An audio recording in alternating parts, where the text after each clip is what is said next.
mínísítà fọ́rọ̀ ilẹ̀ òkèèrè Minister for Foreign Affairs ọ̀gbẹ́ni Yusuf Tuggar ó mà ti ṣàlàyé, ó ti sọ̀rọ̀ lórí ìṣẹ̀lẹ̀ tó ṣẹlẹ̀ láàrin òun àti gómìnà ìpínlẹ̀ Bauchi gómìnà Bala Mohammed àti igbákejì ẹ̀ lórí bí wọ́n ṣe ní òun àti igbákejì gómìnà ìpínlẹ̀ Bauchi wọ́n fẹ́ jọ lu ara wọn, ṣùgbọ́n tí Yusuf Tuggar mínísítà ọ̀rọ̀ ilẹ̀ òkèèrè lórílẹ̀‐èdè yìí tó ti ṣàlàyé bí ọ̀rọ̀ náà ṣe jẹ́ àti nǹkan tí ó ṣẹlẹ̀.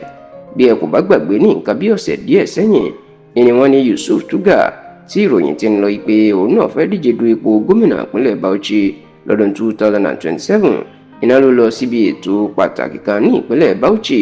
Níbi ètò pàtàkì náà iná sì ti ní igbákejì gómìnà Bala Mohammed ti ìpínlẹ̀ Bauchi ó gba òdìdí mínísítà ààrẹ Bọ́lá Ahmed Tinubu náà létí níta gbangba.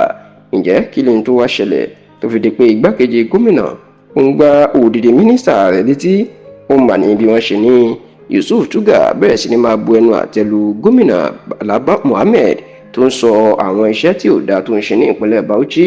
Eléyìí sì náà ló bí igbákejì gómìnà nínú, tí wọ́n ní ó ń fẹnu ba ọ̀gá òun jẹ́ nítorí pé ó fẹ́ gbé igbá ìdìbò ààrẹ lọ́dún 2027. Eléyìí ni wọ́n ló jẹ́ kí igbákejì gómìnà Bala Mohammed kó súnmọ́ Yusuf Tuggar tó jẹ́ mínísítà ọ̀rọ̀ ilẹ̀ òkèèrè lórílẹ̀‐èdè yìí tó dáàbò kóbà pé ó gbà ní ìgbàjú, tí wọ́n sì ní Yusuf Tuggar òun náà súnmọ́ láti gbá tiẹ̀ padà. Ṣùgbọ́n kó tó di pé ọ̀rọ̀ yóò di oníworo síworo, wọn láwọn ẹ̀ṣọ́ ààbò tí wọ́n wà lẹ́yìn àwọn méjèèjì wọ́n ti là wọn ò sì lè jẹ́ kí Yusuf Tuggar kó náà ṣe tiẹ̀ padà pé kó gba igbákejì gómìnà Bala Mohammed kó gbà létí. Ṣùgbọ́n ní báyìí Yusuf Tuggar ti ṣàlàyé bọ́rọ̀ ṣe jẹ́ o. Ó ní kò sóòótọ́ nínú ẹ̀, olóhùn ò tiẹ̀ jẹ̀gbájú olóyìí kankan. Inú ìfọ̀rọ̀wérọ̀ tó ṣe pẹ̀lú iléeṣẹ́ BBC Hausa Yusuf Tuggar ti ṣàlàyé ohun tó ṣẹlẹ̀ lọ́jọ́ náà. Bàbá náà jẹ́ kó di mọ̀ pé òun àti igbákejì ààrẹ lórílẹ̀‐èdè yìí sẹ́nitọ̀ Kashim Shettima làwọn jọ wà nínú mọ́tò táwọn ń lọ. Bẹ́ẹ̀ ló ní gómìnà Bala Mohammed náà wà nínú mọ́tò. Ó ní kò tiẹ̀ sí igbákejì gómìnà ta ló gbá òun létí, kò sí níbẹ̀ rárá. Olóhùn àti Shettima igbákejì Tinubu làwọn jọ ń sọ ọ̀rọ̀ kan. Ó ní lójijì ó ní Bala Mohammed ló dá sí ọ̀rọ̀ náà. Ó lọ́rọ̀ náà sì ní agbára débi pé lóòótọ́ ni gómìnà Bala Mohammed fẹ́ dìde láti yọwọ́ ọjà sóhun, ṣùgbọ́n àwọn oníṣègbè mọ̀ pé igbákejì ààrẹ odidi igbákejì ààrẹ ló wà lẹ́gbẹ̀ẹ́ àwọn àbí dáa kó ṣerú ẹ̀ tó sì láwọn ẹ̀ṣọ́ ààbò igbákejì ààrẹ náà wà níbẹ̀. Àwọn ló ń ṣàkóso ètò ààbò tí kì í ṣe àwọn ẹ̀ṣọ́ gómìnà Bala Mohammed.